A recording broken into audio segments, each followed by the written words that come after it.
All right, so good evening. So we'd like to just present our progress on our Senior Capstone 1 project. So the topic of our project is a long-range remote inspection vehicle. Um, so, um, okay. So our problem definition is this: to design and build an unmanned aerial vehicle that can be used for visual inspections in areas with difficult access for technicians at multiple localized sites, with the added functionality of being able to travel in between sites using forward flight.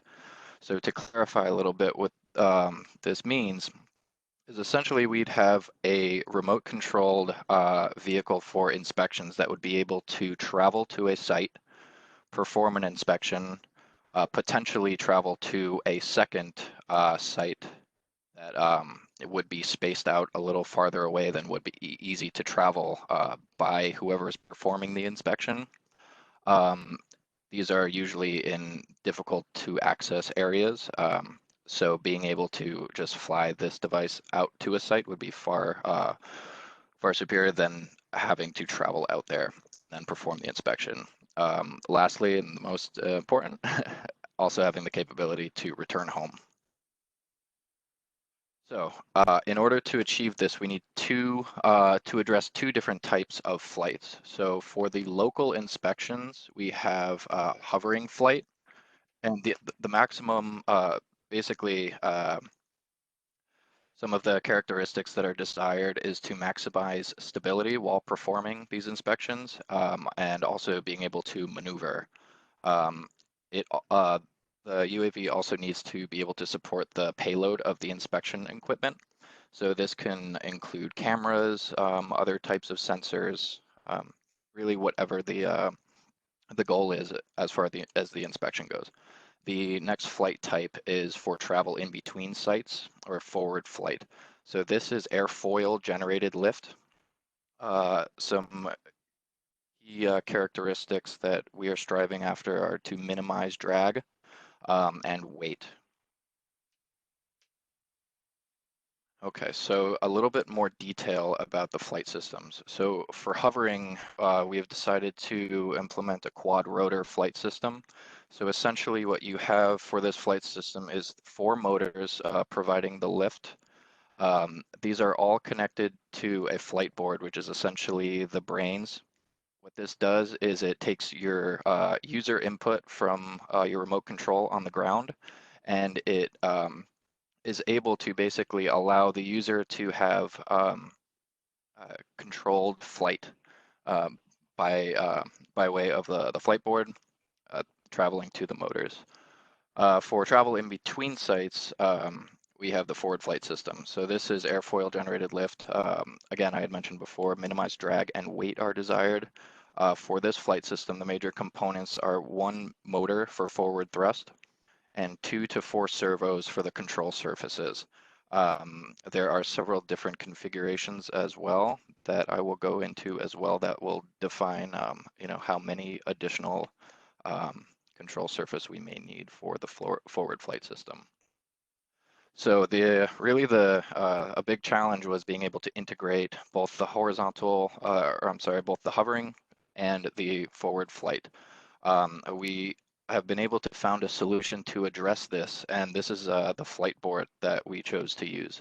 It's called the Cube Flight Controller, and it actually supports configurations that will allow you to transition from hovering to a forward flight mode. And in order to achieve this, basically, is a very fine balance between letting off of the four quad rotors and starting the motor for the forward flight. So here is an overview of the individual components for the overall flight system. So these are all both flight systems integrated together using this Cube flight controller. So first off, we'll have a telemetry system. So this and all of these are options. So at any point throughout our project, we can decide to later on add, for example, some telemetry systems.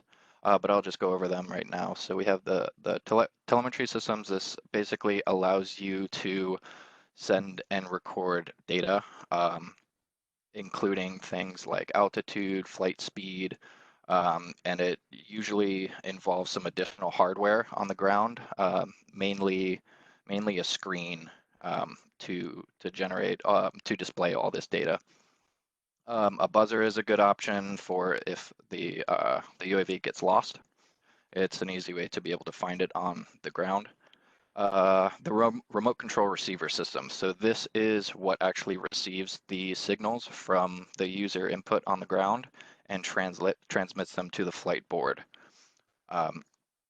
So there are a few different ways of doing that, but I won't go into that right now. You need a safety switch. So this is for operator safety on the ground so that the rotors do not accidentally begin rotating at very high RPMs, when they may have a hand, in a danger area. Some other peripherals would be GPS, compass, LEDs, for example, if you want to be able to pick out easily if your drone is facing you or not up in the sky. Are some examples of just some additional peripherals. And then the power system. So the power system is going to be a lithium polymer battery. We are still defining exactly which size we will need, but there are basically a few almost standardized options based on the motors you're using and how long you would like them to last based on your payload. Yep, we have, so here we're going into some possible configurations of the flight systems, both of them together. So this would be incorporating, the forward flight airframe along with the quad rotors. So here are the two options that we're looking into: the standard VTOL, that's vertical takeoff and landing. So this is, I think, a pretty simplified way of attaching essentially four rotors to an existing airframe. The VTOL quad tail sitter is also an option. So for the standard VTOL, advantages would be that it's more stable in flight. It's easier to control for the user in general because you have additional control surfaces. And many off-the-shelf RC airframes could be either used and modified, or we could base a design off of one. Some disadvantages is they use more of the available channels in the radio receiver. So basically the flight board is only able to receive signals and control certain peripheral devices, for example, a motor or a servo. Each one of those outputs would take up one channel.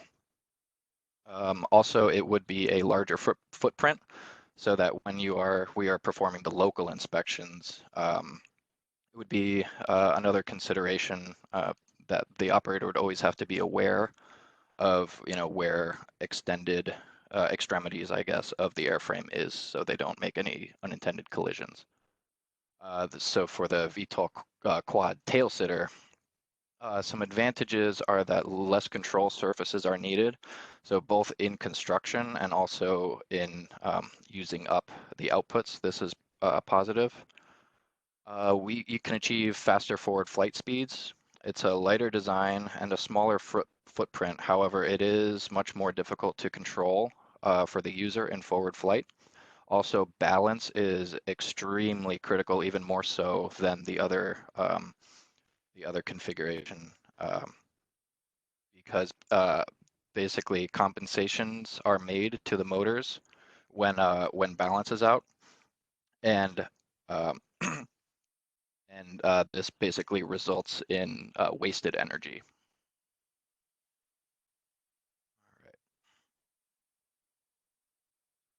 All right. You guys want to pick it up, and then I can click when you let me know. All right, I could take it from here if you want. Okay. Right. So our design constraints As it says there, to attach an airframe that supports forward flight to either an existing DJI Phantom drone or just creating a airframe or a drone frame from scratch. As Andrew said earlier, one of the major hurdles is going to be transitioning from forward flight to hovering or vice versa. The other challenges we're going to face are going to be flight distance uh, at a certain speed, weight, power supply, and actually just programming and wiring the whole thing, which is going to require a very steep knowledge curve or learning curve. Can you click the next slide? Mm-hmm. So we decided on a 2 meter wingspan for our design, and by doing some basic calculations with just essentially ratios, we found that we have to try to stay within these parameters. A 2.6 pound weight, 0.75 pound wing load, 40-inch fuselage, and center of gravity within 1.3 inches to 1.8 inches of the center of the fuselage. The big one that we're going to have to probably work outside of is the weight, because attaching on the extra rotors and all the cameras and necessary componentry, we will more than likely pass the 3 pound mark, and so that's going to be another hurdle we have to get over. Can you go to the next slide? So for target users, there's three target users in mind, and those are worksite inspectors, surveillance industry, and just hobbyists. As you may know, Professor Gates does contracts for power line inspection. You can bring the drone up to a power line, inspect the componentry of it and the condition it's in. And having this glider design will allow someone like him to go from one power line to the other without wasting too much energy as a normal drone would. For architecture, it can be helpful for just surveying old buildings for updating or to get into maybe smaller spaces for new architecture. For landscape and nature surveying, in large nature reserves, they already use drones and gliders to see just to maintain and keep track of everything going on in nature reserves. With a design like our glider, you'll have the ability for long distance surveying, but also the ability to stop and just examine and record nature patterns, like where animals may be eating or drinking, sleeping, whatever. For surveillance, it's sort of the same thing as the wildlife reserves. It's whenever it's really high above, it's very quiet and discreet. They have really good cameras for night vision and for long distance zooms. And with camera technology rapidly growing, they're getting smaller, and a design like this could become lighter and easier to build and sell. For hobbyists, every time there's a new RC vehicle that can fly, they jump on it very fast, and it usually is the driving force for innovation in this kind of a field. Can you go to the next slide? So, as you may know, Dr. Gates is currently working on just a straight quadcopter design with a pusher prop attached to the rear. He has a flying model, but it flies with a large amount of instability at the moment, and he believes that by the summer or fall at the latest, he'll have it fully stable and working, and that's going to be the driving force of our project, because forward flight is going to be what turns this into an actual glider, and not having to rely on 4 power sucking rotors instead of just one is going to be a huge benefit. Next slide. So the question for this one was, has this problem or any part of it been solved previously? And the answer right now is maybe, because you can't just go out and buy a full-sized quadcopter attached to a glider right now. There are concept videos like the Manta Ray, where it's all 3D rendered, and they try to prove that they could actually do it. They could actually create one in real life, but there are no physical models. And then there's the AOSSCI X Swift, which has actual running models. They have videos and they have general specifications, but it it's questionable, whether or not you can actually buy it. They don't go into the actual componentry they're using, and it's really hard to find any information on it. But the videos they do show that it does a lot of what we're looking for. It's focused on surveillance more than anything, going into other countries and military. It is capable of hovering, but it has a larger amount of instability than what we're currently looking for, and they are actually very large as well. You can go to the next slide,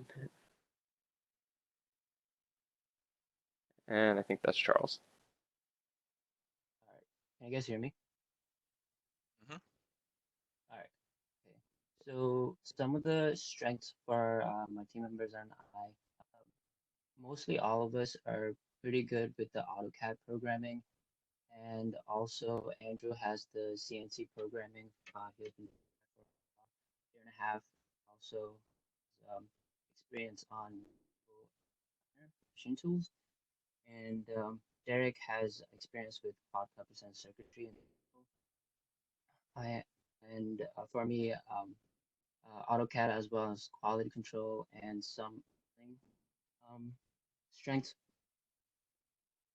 So for the weakness, the trust issue for Derek, as well as I think for all three of us, is the procrastination. Time management is very important. It's very hard for us is to time manage. And other than that, estimating cost and time for the development, as well as we want to do some FEA analysis, which requires us to learn more about ANSYS. We're in that class, Derek and I are in the class right now, so we're learning more about the program. Can you go to the next slide?